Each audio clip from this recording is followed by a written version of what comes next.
Welcome to the Joanne Avison podcast. And it is my absolute delight today to invite a very old friend and a very dear friend, Jyoti Manuel. Hi, Jyoti. How are you? I'm really happy to be here. Well, it's a privilege to have you here on many levels because just so you know, I want everybody to know this because I think it's wonderful. Jyoti and I met 30 years ago on our first yoga teacher training with the wonderful John Sturck. And I just love the fact that we've had that many years of experience and work together.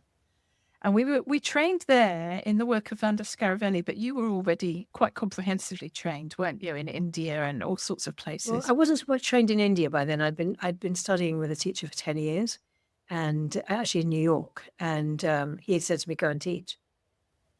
So you did. But back in those days, 30 years ago, it was one of the first teacher trainings in London, wasn't it, to go into that depth of Scaravelli's work? I think it was one of the first ones in Scaravelli's work, yeah. I mean, things like Shivananda and some of the other more ancient lineages of yoga have been offering trainings for a while, I think. But there wasn't variation off that, that's for sure. No, and we were invited to take such a wonderful restorative approach. And I really wanted to talk to you about that because I know you've become quite a specialist in your area of special yoga, which we're going to talk about. But I wanted to bring together this conversation because of the era we're living in, where there is such a profound need for this integrated connection between body and mind. And yoga is so often considered to be a key to managing mental health. And of course, as a fascia specialist, I think fascia perhaps provides some clues as one of nature's best kept secrets as to how that actually works. But in terms of yoga and its potential benefits for mental health, you know, with many people turning to yoga as a remedy for stress and anxiety, how do you find that in your field of using yoga as a sort of a remedy, if you will, for stress and anxiety? Not necessarily the heavy posture-oriented yoga, but the more restorative approach that obviously we were trained in. So, I think that we are in such a dysregulated world right now. I mean, it feels like everybody's dysregulated. And when we work with yoga, not so much from the physical perspective, but from the perspective of the breath, which is your vital energy, from the perspective of starting to navigate your thoughts, because all your thoughts are energy. So they're going to have an energetic impact on how you show up in the world, how you feel, how you experience the world. And then movement, where movement is useful, but not as your, you know, as a I don't know. I mean, I always say in our trainings, you know, my life won't change if I can get my leg behind my head, but my life will change if I can learn to calm myself, regulate myself, manage my thoughts, manage myself, and be in my heart and really be connected to that deeper part of me and the universe and spirit and everything else. Beautifully said. Because I think along with the common kind of mental health problems, they're called mental health. I know that means a lot of things. It can mean anxiety. It can mean genuine levels of disturbance such that, you know, I've had experience. I know many people out there will have had experience of. So we're not challenging the traditional treatments for mental health issues, and we're not trying to be a cure-all for all different aspects of that. You know, I have experience as a child. My father suffered with what's now called bipolar. It was called something else then. And in those days, it was called a nervous breakdown. And it was something that people were very frightened of. So, you know, as quite a young child, I would be in a psychiatric ward, sort of coming to see my dad. And he recovered from that fully, and 40 years of very happy family life, not to mention some very fabulous treatment from a psychiatric consultant. So it was a mixture. But I always remember that when he came to my restorative yoga classes, and he wouldn't miss one, he said it restored his sense of himself, which is what I think your talking about a little bit that we're not saying no to any traditional methods. We're not saying this is a cure-all, but how do we find this key that we've seen time and time again change anxiety, depression, stress? How do you think we contribute to making that difference using special yoga, Well, for you example? know, the way in which I see, anxiety as, or, trauma even actually to some degree as well, is it disconnects you. So what happens is, I think what happens is we kind of disconnect from our bodies. And so we're all living inside our head with all these mad thoughts that we have, we feel that we've got absolutely no control over whatsoever. And we have no control over them because we've lost part of ourselves. And I think what the practice does is it invites that reconnection back to the physical form, the physical body, the energetic body, and the different aspects of ourselves which which we've lost connection to because we've lived inside our heads. And we're not just a head, we're also a body, we're also energy, we're also all of this. And we're also a heart, And I think what the practices do, or not have the potential to, but do, is to reconnect us back again. And then when we reconnect us back again, we come back into some greater level of balance. That means that you have less mad thoughts and you have more control over them. Which sounds like being able to control what you think. Whereas I think what you're talking about is being able to refocus and reestablish your inner priorities. Yeah. Does that make sense? That we restore the breath around the heart and the awareness of breathing.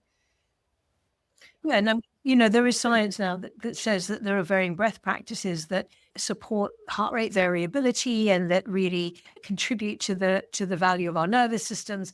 And when you do those practices, your thoughts change. They literally change, and all that overactive and all that self-sabotage and all those nonsense things that we tell, or not nonsense things, but these really difficult things that we tell ourselves, kind of will get quieter. And do you think that that is down to a mixture of self-regulation and do you think there's more joy? Do you think? Yeah.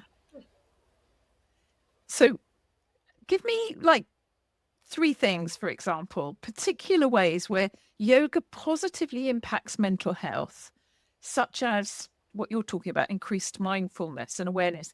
How do you think yoga or the yoga that you teach at Special Yoga actually focuses so well on that? Because I know trauma comes into it, but we're not focusing on that necessarily, are we? We're trying to reintegrate the human being back into themselves. So if we were just to, come away from what you might see as yoga, in other words, lots of beautiful people in lycra being pretzels, and you see yoga as a philosophy and a way of being that offers, to which there are many, many pathways, I believe.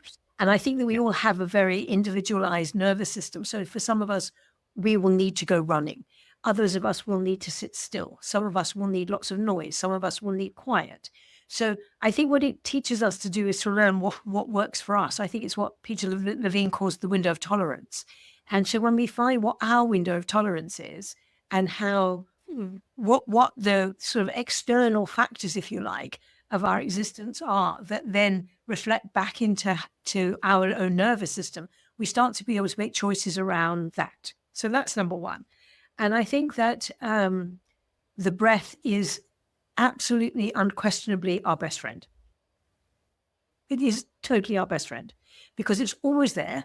We just have to remember to find it. And we need to learn how to work with it and use it. But it's always there. And it's never going to argue with you. It's just going to be there. And it's about learning to befriend that part of ourselves, because it is also our vital energy that then allows us to calm and regulate and feel better. And, whether you need to run or you need to be quiet or you like noise or you don't like noise, all of those things are external factors, but the internal factor that will always make an impact is your breath. And sometimes we need movement to find our breath. Sometimes we need, massage points to open up the blockages to find our breath. Sometimes we need sound and singing to find our breath. So I think there's lots of pathways to finding it, but the key is to find it. So in special yoga, you do work with people in every walk of life. And there is also a focus, if I'm not mistaken, on special needs children. Is that the And case? Or adults, is it? yeah. And adults. So a focus on special needs, and those can be quite extreme from my experience of working with you and the wonderful people that you get engaged in your programs. It's always been so moving and heartwarming when we're looking at common denominators together that we can make a difference.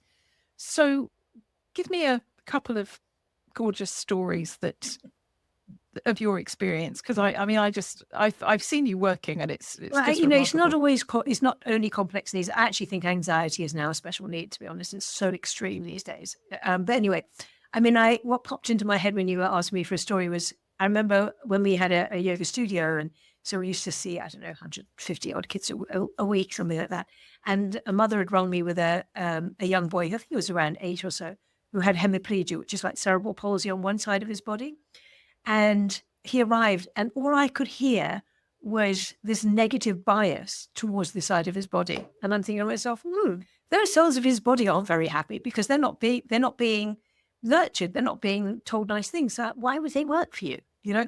So I took him into a room, and I could see the mum was like, I'm not sure why I'm here. I've spent 3 hours getting it, super stressed, take him to him. And I started to just change his relational field with his arm, with that side of his body. And all of a sudden his hand was doing things it hadn't done before. And, his legs started to move, in ways that he didn't have to lift it. He could actually move it himself. Because I said to him, that side of your body is really alive. And you know what? It can hear everything you think, and it can hear everything you say. So if you started to call it something different, you can give it a name, or you could just call it your different side of your body, or your, and whatever, but don't call it bad. Let's just take out all negativity. Well, he's looking at me at first like I'm, completely, a Martian from another planet, obviously. But the more I talked to him, and the more he suddenly realized that actually maybe his hand wasn't so dysfunctional. And I'm not saying it took the cerebral palsy away. It didn't. But what it did do is it reframed his connection with it. And then that side of his body was able to reach its potential, which you can't do when it's just got this negative bias going on. So we come out, and Mum can hear my conversation because of the way that the studio was laid out. And honestly, she looked at me like, I have to run 3 hours for this. He was almost about to rage at me. And then I said to her, why don't you come in and let's see what happens?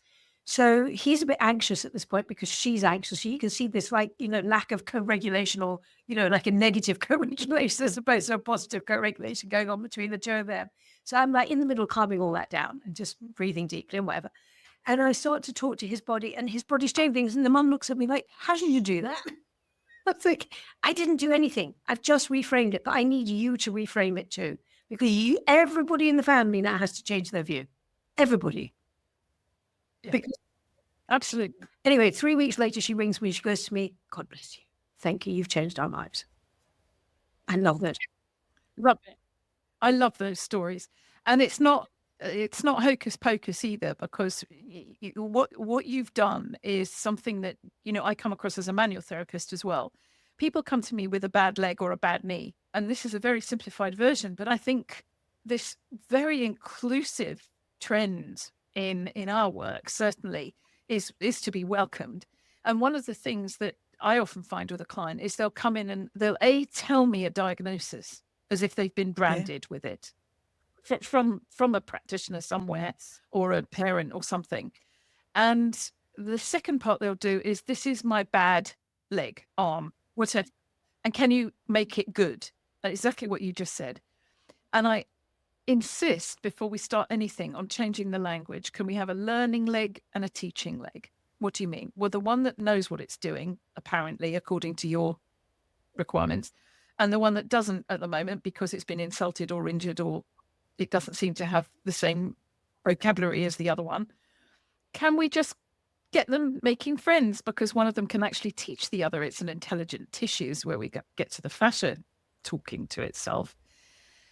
But the other thing about it is that you can systematically dismantle the branding, which is what I think you did. And the word you used, co-regulation. Can you expand on that a little bit for us? Because I know you talk quite a lot about the importance of how self-regulation doesn't always just rely on self. There's a whole dynamic to it. Oh, I Isn't think there? so. So I think that we're energetic beings. So my energy is going to feed off other people's energy, and also my energy is going to feed other people. So we're always in every contact we ever have, whether you're walking down the street, standing at a traffic light, standing in the supermarket, doing yoga, whatever it is you're doing, doesn't matter. You're in an energetic exchange. And what we don't seem to understand is the value of that and the importance of that in many ways. One is that if I'm really regulated, then actually my energy field is more inviting for you or anyone else to come into. And in that energetic space, because I'm regulated, I'm actually inviting you to regulate yourself. And that's where what I would describe co-regulation takes place. Yeah. And then you've also got the other piece, which is, all of the energies that we acquire, not meaning to, from just being out there in the world. We're picking up stuff all the time, in the same way that people are picking stuff up. So you'll think, oh, I don't want to be near that person. Or I don't want to near that. Why do we not want to be near them? Because we're picking up energies that don't resonate in our system. We're not necessarily conscious of why. I mean, we might not like their face, or we might not like how they shout, or whatever it is. But there'll be something else as well, which is my energy field isn't resonating with yours. And so co-regulation for me is so important. And the other thing that I think is really important is children learn from how we are, not what we say. So if I'm regulated and I'm taking care of me, I'm teaching without any language whatsoever the child to be able to do the same thing. So do you have an example where you've actually taught the parent something? I mean, I know you do it all the time. It's the foundation of what you do. The feedback that we get is my child tantrums less, my family is calmer, my husband doesn't want to leave me anymore. It's endless, honestly. I've had teachers and letters from teachers' husbands going, "Thank goodness you saved my marriage." Well, I didn't do anything. I just showed her that actually, if she kind of regulated herself, she would go home in a better place and not wanting to kill her husband because she had such a horrible, she was so stressed out from her day. Her husband had nothing to do with that. But he was, God, you know, I'm not laughing at anybody. You've actually made me think. No one's going to love me for this reference, but it's coming to me. My mother absolutely loves watching dogs behaving very badly. And I said, "Why do you love it?" And she said, "Because it's always the owners that don't know what to do so that the dog knows how to behave." I'm not likening humans to dogs, and I'm not likening children to animals, please. However, there is an element that reveals the atmosphere. I remember I used to have an Irish setter called Sasha. Oh my God, we loved Sasha. She lived to the ripe old age of 14 and a half, which is old for a setter. And I'll never forget that once my son and I went to the vet together because it was his dog. And the dog was lying down on the floor, absolutely phased out, couldn't care less what was happening. And one of us stepped over her to reach for something and stepped back. And the vet was standing there with her mouth open. And I said, "What's the matter?" And she said, "I have never seen such a chilled out setter. They're just not chilled out dogs." And I always worried that I was, creating the right atmosphere in my house. I was quite conscious about it. And she looked at me and she said, "That speaks volumes for your household." And I'll never forget. I said, "Sorry, God, I just wasn't expecting it." I said, "What do you mean?" She said, "You cannot have a calm dog like this, especially not when it's a neurotic breed, unless you're calm. This must be a very easygoing household, otherwise this dog couldn't possibly be this late, but I've never seen anything like it." And she was very active and aware and alert. She wasn't dozy or anything. She was just divine. I personally think she was a gift. But it makes me think that I wonder if we really realize not how much control we have. It's not about control. I love the way you use this word regulation, that yoga, you're saying using yoga to regulate yourself, and the rest kind of falls into place almost as if by magic.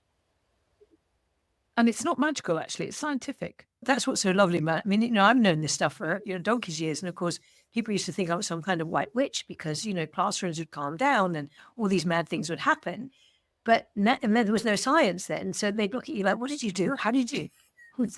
But now the science, it's amazing. I love that the science now, because now, you're not this crazy person anymore. And not that I care about being crazy or not, but now you're not, seen as this crazy person. So now it opens potential for more people to open to it and accept it, because the world really needs this. It really needs these practices. And it's not yoga from a religious perspective. It's not yoga from a, let's contort ourselves and be pretzels. It's none of that. It's actually just let's reconnect. Let's find ourselves again. Let's feel back into our bodies, just one more. Well, you and I both study Surat Shabda Yoga, which is yoga of the sound current. And you mentioned using sound earlier. Do you bring that into the practice? Oh, yeah. I mean, the amazing thing is when COVID was happening, there was a period of time during COVID when I seemed to have had, it felt like thousands, it wasn't, but it felt like thousands of phone calls from parents, desperate parents who hadn't slept because their children were, high arousal, ADHD, diagnosis or not diagnosis, but certainly symptomology. And please do something. And so I was doing some movement and breath with the kids online. And what I realized was they were just waving their arms around. They weren't breathing. So I added humming in, and for two reasons. One, because the sound of the humming vibrates in the back of the scrotum and then, feeds straight into the vagus nerve. But also because they're breathing out when you make sound, right? So all of a sudden, the children who were literally high as kites were going, and I kept keep singing with me, keep humming with me. And also singing, not necessarily humming, is very uplifting, can be very uplifting. So it can really change your state. And I think it's a really valuable part of the practice. The sound as a vibrational healing tool is amazing. It's amazing. Oh, absolutely. There's a lovely piece, actually. Leon Chaitow is a very well-known body worker, particularly in manual therapy and specific techniques.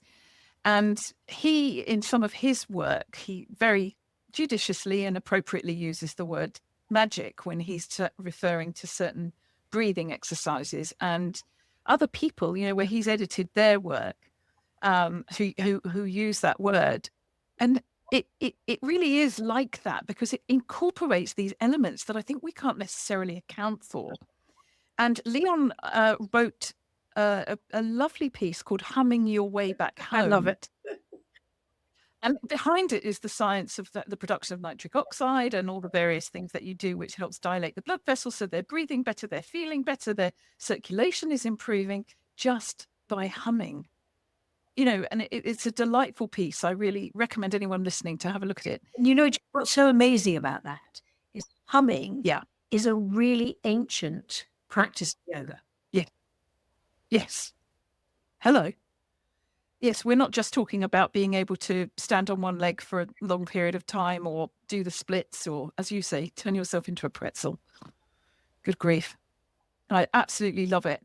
So I know you've got thousands and thousands more stories, but I just wanted to ask you about one more thing. And that is, you've mentioned it a few times that, and I know from working with you, you always insist that your practitioners practice what they teach.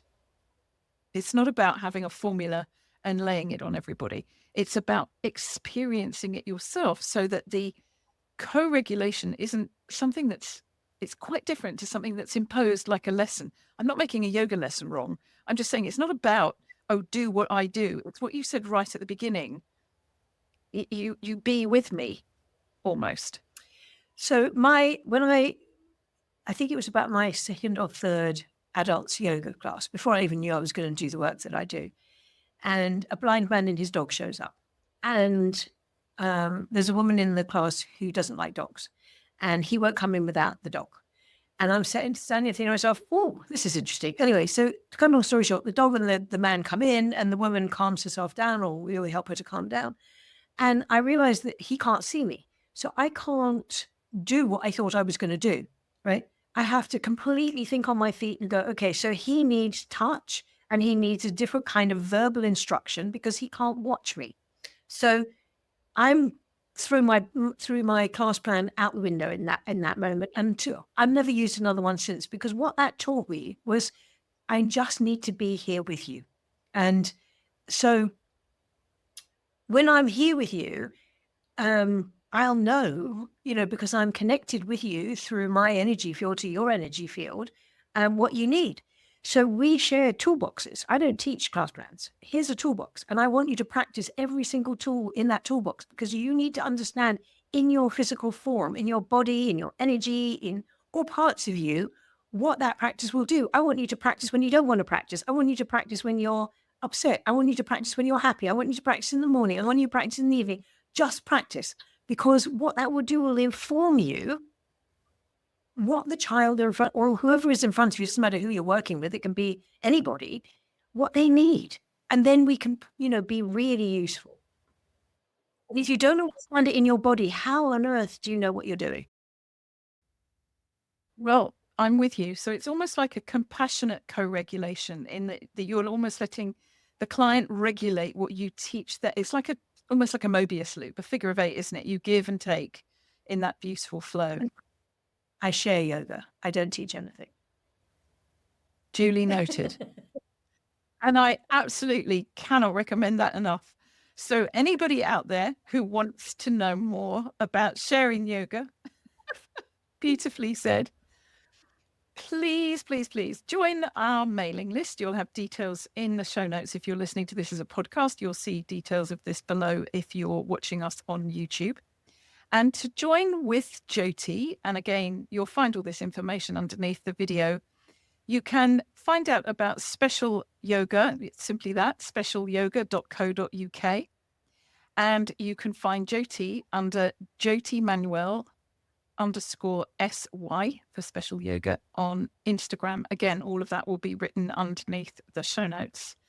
And if you want more information, or you want other information that I haven't gone through in this, join our mailing list. You'll be kept up to date, and you can write to us directly, and we will forward anything that you send us straight to Jyoti.